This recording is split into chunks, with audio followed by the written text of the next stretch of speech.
I personally believe that all of HR is going to be significantly more important in the future than today. At Talview, the number of people we have in the people success internally function has doubled in the last 1 year. And with remote work, with new age, new generations coming to work, I think the nuances of making people successful is becoming more complex. And as an HR professional, you would be successful if you adopt more technology and if you stay at the forefront of figuring out how to use all these technologies to help your organization be successful. This is the Rebel HR Podcast, the podcast where we talk to HR innovators about all things people leadership.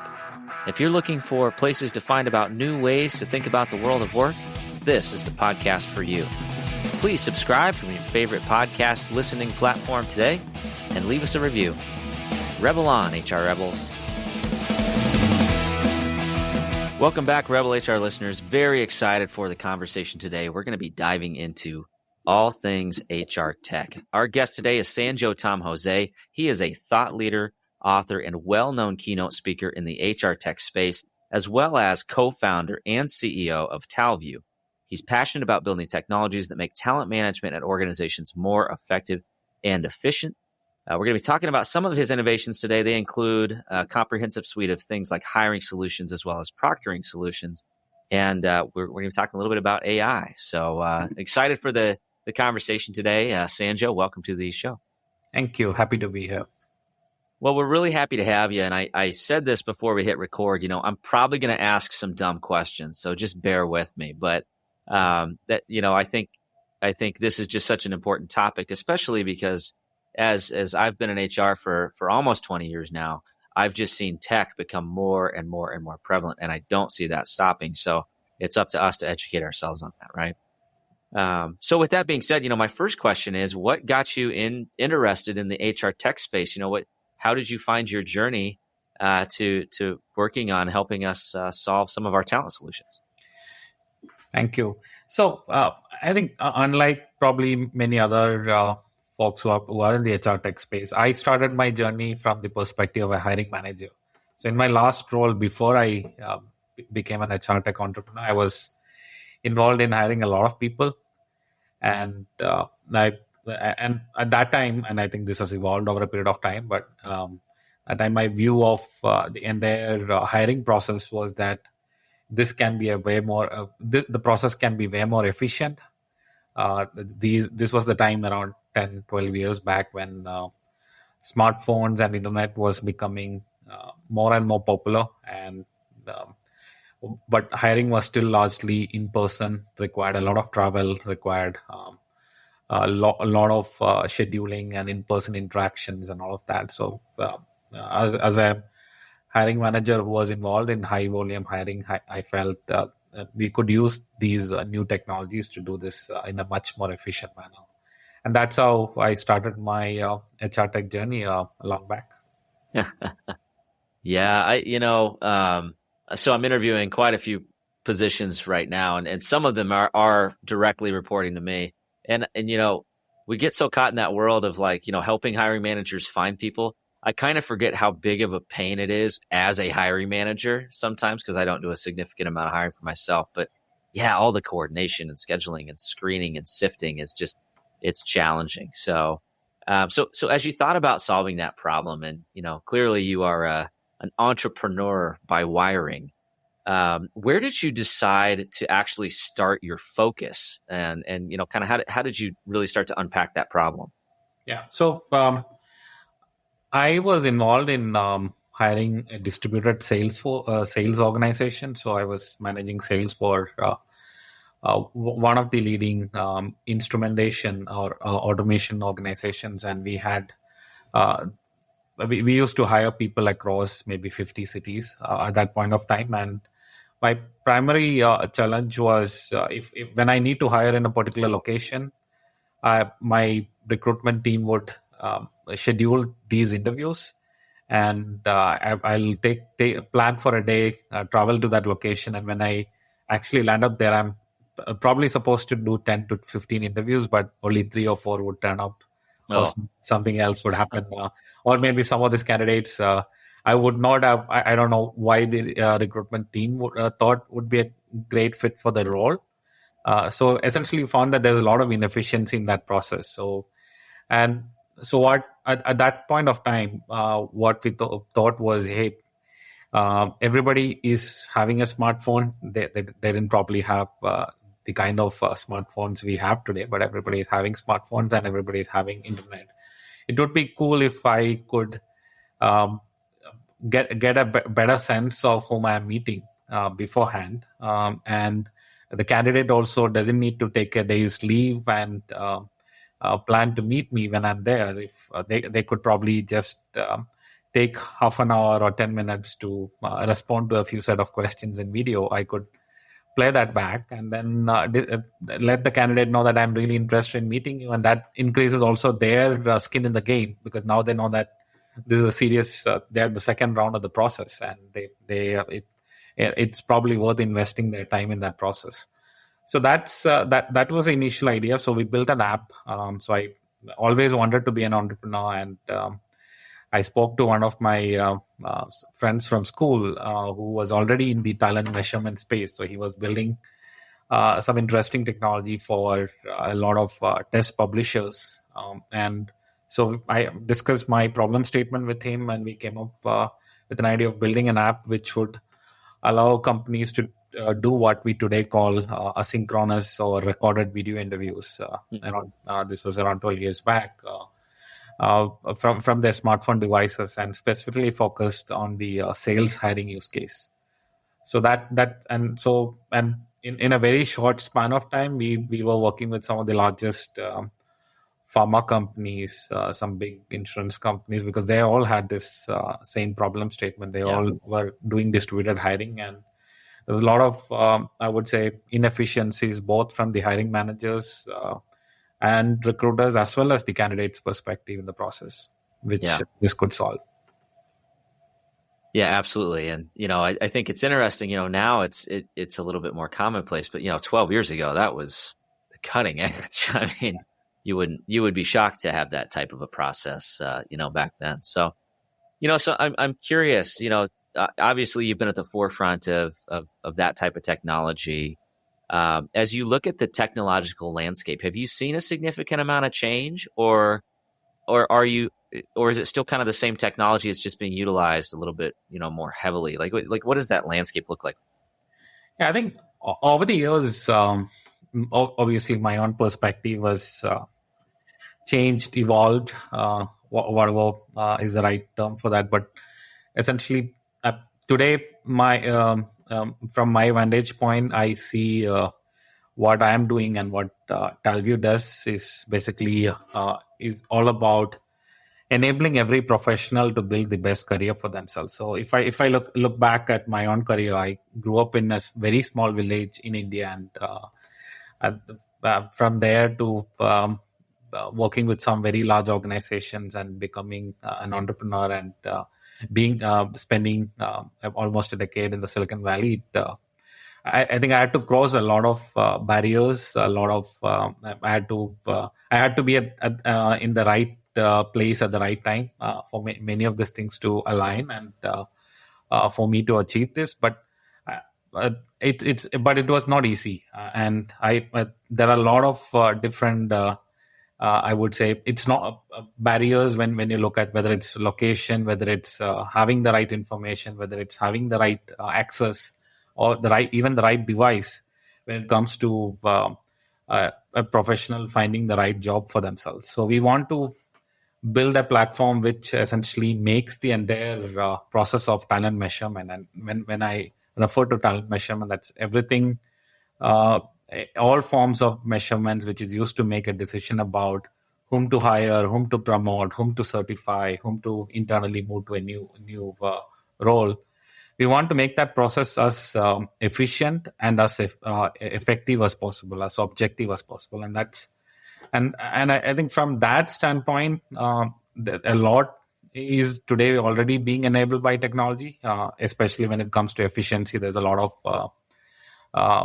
of capabilities, a lot of automation being brought in, which is enabling organizations to reach out to a much larger pool of talent, ensure that a lot more people can be part of the process, But at the same time, I think there's a lot more that can be done in terms of effectiveness of the process. Um, Most of the decision making, or all of the decision making, is driven through humans, and humans have their own biases, as we all know.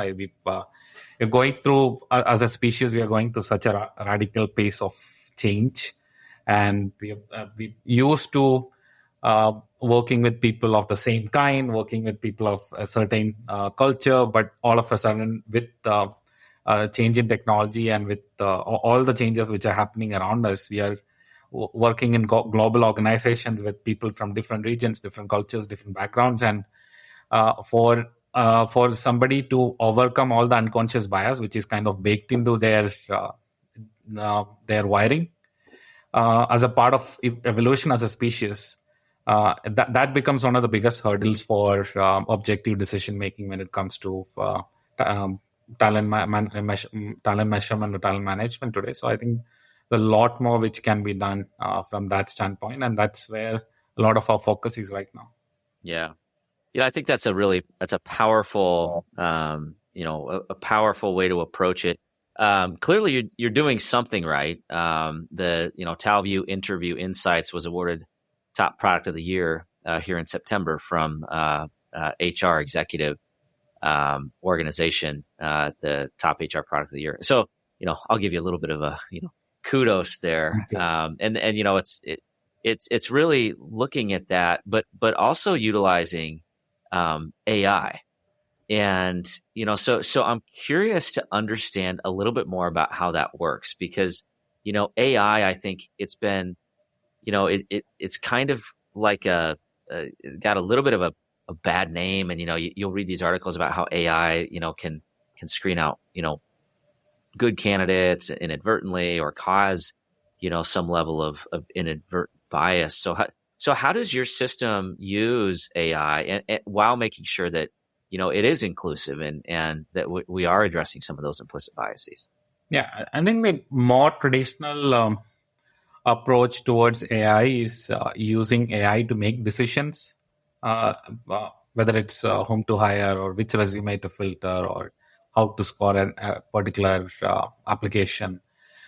We have taken a completely different approach where saying that bias is already in the system. Even AI's bias comes from the data which is generated by us to train that AI. So bias is in the system. But can we turn it around and use AI to actually understand all the biases which is happening in the hiring process? So now let's take an interview process, right? So that's interviewing is probably 90% of talent decisions are being made, being done using interviews. But it's also probably the biggest blind spot in the hiring process, because most interviewers do not get any formal interview training, and all of us have our own biases, and nobody is monitoring whether you have the right interviewing technique, whether you are exhibiting any form of bias when you're doing interviews, or even how successful you were with respect to, you made 10 recommendations and how many of them actually worked out for the company and how many did not. So I think it's one of the biggest blind spot in the hiring process. So what we've tried to do, and I think we've had a lot of early success with Interview Insights, the product you are referring to, is to use that to analyze every interview which happens on our interviewing platform and build a feedback loop for the interviewer on every aspect, right from the interviewing technique. Are they basics, like are they even greeting the candidate? Are they explaining about the interview process? Are they responding to the candidates enough? Are they talking too much or too less?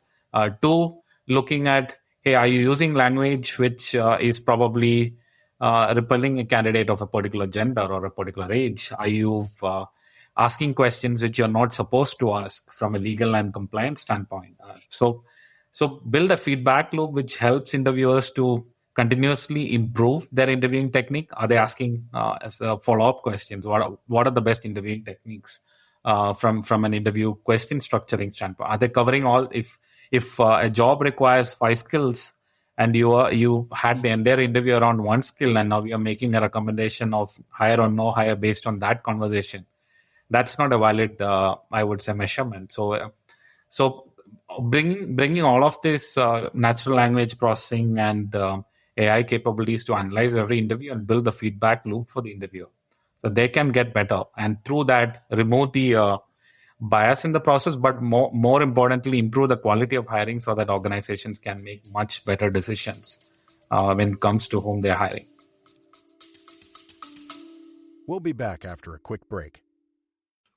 And so used to having everything in front of them right away that we forget that innovation just takes time. I myself, I get frustrated too. Why? And you know, this is being one of my best friends is, hey, I talk to you all the time. Hey, man, I'm frustrated in the fact that I can't seem to just get there in the next day. But that's just not how these things work, right? Innovation needs to be planned out. It needs to be very methodical. And then when it finally hits, that's when it seems like to everyone else that it sort of just came out of nowhere. But to you, you know the amount of dedication that it took over that time. That's absolutely fascinating. Also, for me, like a little threatening because it's like, I do a lot of interviews and I would just hope I would score okay. But I don't know. I guess I have to find out. Do you get like everyone, even the best interviewer has scope for further improvement. So I think at the end of the day, this is a personal dashboard for the interviewer. So, and I'm pretty sure that you would also want to ensure that you're doing the best interviews you could. Well, I think it's really important, and some of the listeners might say, Kyle, you need this now, for this podcast, so that you get through all the questions you want to ask. But I do think one of the things that I've always said over the years has been when somebody asks me, was somebody a good interview? It's really hard to answer that honestly and say, yes, that was a good interview, or no, that was a bad interview. A lot of times what you're really actually responding to is, did you like that person? Yeah. Right. As opposed to, is this actually a good interview or a bad interview? Were they a good fit or a bad fit? If you're not like intellectually honest with yourself that there is that extreme level of human bias in a typical interview process, you're going to make bad hires. I mean, that's the reality. You can't hire people, there's all the research on the halo effect and the horn effect and all of these, kind of these cognitive biases that just exist as human beings. Yeah. So I'm fascinated. I'm fascinated in this approach because it is really different than anything that I've heard of before. So what gave you this idea that, hey, maybe AI can be used in this manner as opposed to actually making a decision? I think part of it is just I've been doing interviews. Probably I would have probably done thousands of interviews in the past decade, trying to build Talview and the organizations before that. And I've always tried to build my own techniques to ensure that I'm doing a good quality interview. But I never was satisfied. Always think that when I look at an interview, there are essentially three components to the interview. Right, the first is or three outcomes which you're looking for. One is to ensure that we are able to make an objective decision about whether the candidate is the right fit for the role, which is the quality of the interview itself.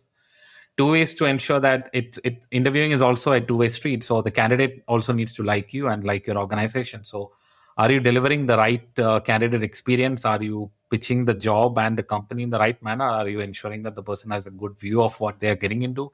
So the candidate experience is a key element when it comes to interviews. And three is, as an organization and Talview, and I think every other organization out there, we are all committed to building a more equitable, more diverse future.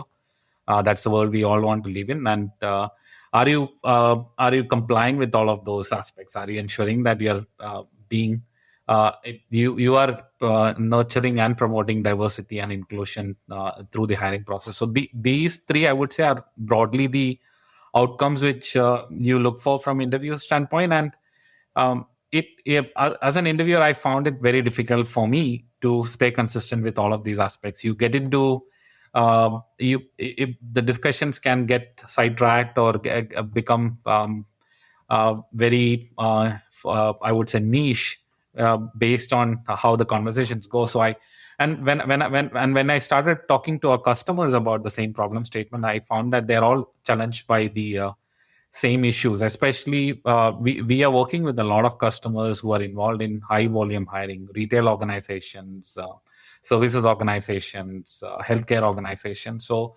you are relying on a store manager or a store executive or a regional manager who probably had 1 to 2 years, sometimes 3 years of experience in the job itself, to do interviews and bring in people and make decisions on behalf of the company. But uh, none of us are trained psychometricians, right? If you're a trained psychometrician, you can probably make more objective decisions. So we found that organizations are having significant issues with their quality of hires. They're having significant candidate drop-offs in spite of, especially in the last 2 years with how the talent market has been. The significant offer dropout in spite of liking a candidate and giving an offer. And also we've found that while everybody has a lot of DI mandates, diversity and inclusion mandates, on the ground implementing it and ensuring that your organization is staying with it was a big challenge. So that's essentially where we found that there's a, and we knew that technology existed. We have used similar linguistic based techniques elsewhere in the hiring process. So we knew that we could solve these for everyone, including Talview, and that's how we start building interview insights. It's really fascinating, and you're preaching to the choir on all of those problem statements are conversations that I've had at some point with somebody in my career about how do we improve this, and a lot of times the answer is, well, we just try to do better, right? But it's like actually having a tool to provide consistent relevant time-based feedback to the people that are actually conducting an interview, for me, a little bit of a game changer. Yeah. And I think, you think about the DEI, let's just like unpack just the DEI challenge, and we're all tracking demographics. We've all got, hopefully have some KPIs that we're looking at for DEI. But it's all reactive, it's like, well, how many have we hired that are diverse? How many programs have we implemented that drive inclusion? It's not necessarily proactive, right? And so I think this, for an organization that's really trying to solve the problem of implicit bias in the selection process, whether that's internal, external, promotion, whatever, could be pretty powerful. What kind of results have you seen with organizations that have implemented something like this and started to think differently about AI in HR? Yeah. So the first metric which you have seen significant improvement is candidate experience rating, and which has then we have seen also a significant impact on conversion. The number of offer dropouts have significantly come down for customers. So, for example, from a candidate experience rating standpoint, because this is a metric which we capture on Talview's interviewing platform, we have seen almost 30% increase in the average ratings on experience given by candidates, whether as a part of the hiring process, and almost 13% within 3 months of implementation, 13% increase in offer conversion. So that was a leading metric Wow. for us when we implemented this. That's key.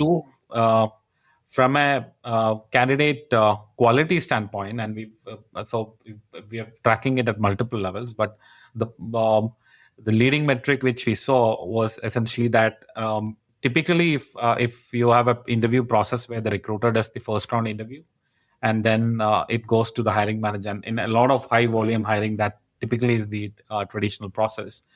The conversion from first round interview to second round interview. So essentially, if a recruiter recommended, let's say, X percentage of X number of candidates, the hiring manager agreeing to that they are the right recommendation, that has gone up significantly for many of our customers, which means the quality of interviews which the recruiters are doing as a part of the process is much better. So for one of our retail customers, we saw that went up by almost as high as 45%.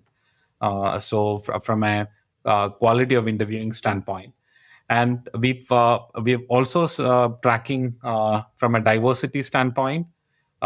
Traditionally, there was this customer who was DI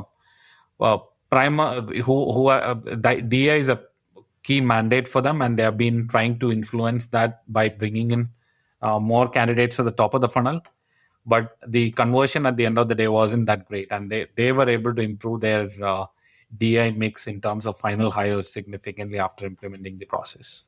Yeah, absolutely. Yeah, I gotta believe that there's got to be some impact. It's really interesting. So my organization today, we're distributed, we're all over the world. It's like I don't have an HR person that can sit in and observe and help support all of the interviews that occur, right? Yeah. Which what's interesting is this AI that you're talking about. It's really just trying to help fill the gap that HR is trying to fill when they're sitting in an interview, trying to make sure somebody doesn't say the wrong thing or ask the wrong question or coach a new leader that's maybe never interviewed before, which, and quite frankly, that's super time consuming for HR too, right? So there's got to be an ROI just, in reduction of headaches as it relates to that. So that's a really interesting application rather for AI. I'm curious just to kind of understand, as you look at the rest of the landscape in HR tech, what are some other technologies that are really kind of coming to the forefront now that you see a really big opportunity to make some waves in our world? Yeah, I think from the way we are seeing the job landscape or the talent landscape is evolving, there is a lot more focus on skills because the entire I would say what we traditionally used to call gig economy or things like that. I think we don't call them the same after the pandemic. We just call them remote work. But essentially, there's a lot more focus on skills and what skills people require to do specific jobs, because jobs are also evolving very fast and largely influenced again by technology. But we're working with customers who are redesigning all of their jobs almost every 3 years. And in that kind of an environment, I think having a very strong skill based or skill ontology based approach to talent management is going to be crucial. So that's something which we're seeing being more and more prominent and relevant, and something which looks like going to be a crucial component of every organization's talent management in future. How do you use skills, whether it's for hiring, whether it's used for internal talent management, whether it's for planning, any of those aspects. So I think that's something which we're looking at very closely. The other aspect which we are also kind of looking at very curiously is now we have this flexible work culture where people are not always in person. You probably have teams which are fully remote and always remote, and you have a lot of the engagement strategies which are primarily driven up around in-person interactions probably need to have a virtual component involved in that. And how do you create and curate experiences which do not differentiate between whether your employee is in person or whether they are remote, whether fully or on particular days? I think that's an area which we're looking at very closely, like metaverse, or how do you uh, help people to, at the end of the day, as humans, we all need to connect with each other. We all need to interact and exchange ideas and thoughts in a particular manner. And in a physical world, when you're in an office, it's not just about these meetings or the Zoom calls. The equivalent of in-person meetings today is Zoom calls, but you also hang out around the water cooler. You also have chit chats on the office floor. So how do you simulate a lot of those interactions is in a more hybrid world is I think something which is very interesting. Yeah, I would agree. The first person that can figure out how to make virtual interactions feel like water cooler talk. Yeah. That's it, right? Like that, like staring at everybody on a flat 2D screen and like having these pre-scheduled meetings. It's just not the same, but I have yet to find a solution that really does that. But I do think that there is something to the metaverse that, it's going to be an element of our lives. At a minimum, all the smart devices that we have are going to be, facilitating connection and interaction in some way, shape, or form in the workplace. Yeah. And trying to keep cell phones out of the workplace, good luck with that. It's just not going to happen. Yeah. And the key Yeah. also is, I think, trying to, we probably do not need the same exact experience as the physical world, but we probably need the same exact outcomes. And it's probably going to get easier with newer generations coming into the workforce because they're already used to whether it's Minecraft or Yeah. Roblox for my 10-year-old. Yeah. They used to engaging and building communities on those platforms. So I think it'll probably get easier for HR. So Yeah, I do think I think that's going to be, it's interesting. It's also one of those things too, that I'm sure a lot of HR professionals listening to this know exactly what I'm talking about, where that also brings a whole nother element into the workplace that maybe you didn't have to deal with in the workplace, things like social media arguments and politics and, all these kind of things that are kind of trickling in. But I just, I think it's just going to be extremely fascinating. And I do think, that maybe to close out the kind of the primary part of the discussion, it's, as human resources, we got to be open to this stuff. We can't just assume AI, oh, I heard that's not good, right? Well, AI used the wrong way is bad. AI used the right way is good, right? It's up to us as humans to make the decision on how to leverage it correctly. And so I think that's, maybe my takeaway is we can't cast this with a broad brush. We've got to be open-minded to the application here. I agree, 100%. So, well, it's been a fantastic conversation, but you are a super busy guy. You got a company to run. You're probably founding something else right now as we speak. So I want to be mindful of your time. We're going to shift gears. We're going to go into the Rebel HR flash round. Are you ready? I'm ready. All right, perfect. Question number 1, where does HR need to rebel? I personally believe that the role of HR is going to be significantly more important in the future than today.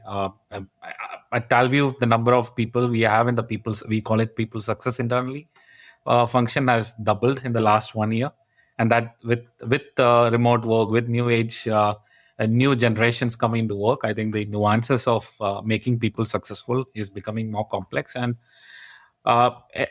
as an HR professional, you would be successful if you adopt more technology and if you stay at the forefront of figuring out how to use all these technologies to help your organization be successful. So I think being the rebel from the pace at which people or HR fraternity adopt technology, staying ahead of the curve there is really the key here.